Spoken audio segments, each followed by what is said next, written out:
Hello বন্ধুরা, কেমন আছো তোমরা সবাই? অবশ্যই কমেন্ট করে জানিও।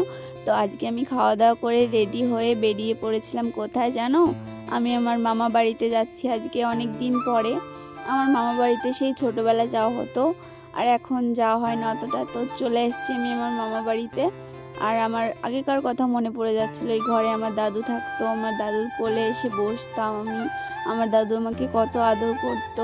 90s-এর বাড়ি, অনেক পুরনো বাড়ি, কিন্তু অনেক স্মৃতি জড়িয়ে আছে এই বাড়িটা নিয়ে। আর আগে যখন আসতাম কতটা রমরম লেগে থাকতো বাড়িতে। আমার মামা কোথায় যেন গেছিল, চলে এসেছে মনে হয়, জ্যাকির জন্য খাবার নিয়ে আসছে। দেখবে জ্যাকিকে ডাকবার চলে আসবে। জ্যাক, ভালো আছিস তো? আমরা যে কেউই মানে মামার বাড়িতে যাই না কেন, খুবই ভয় লাগে। এর জন্য গ্রিল দিয়ে রেখেছে। জ্যাকি এতটা মানে ভালোবাসে কেউ গেলে পরে যে তার কোলের মধ্যেই চলে আসে। এর জন্য আমার মামা এরকম ব্যবস্থা করেছে, ওই দুপাশে গ্রিলের মতো লাগিয়ে দিয়েছে যাতে কারো কোলে না যেতে পারে। তারপরে আমি আমার দিদনের সঙ্গে একটু গল্প করছিলাম। আমার দিদন তোমাদেরকে কিছু একটা বলবে, গাইস শোনো। হ্যালো গাইস, তোমাদেরকে হ্যালো গাইস বললো।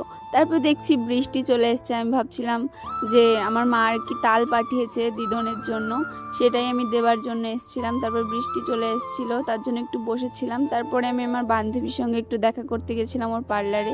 আজকের ভিডিওটা এই পর্যন্তই। দেখা হচ্ছে অন্য কোনো একটা ভিডিওতে। টাটা।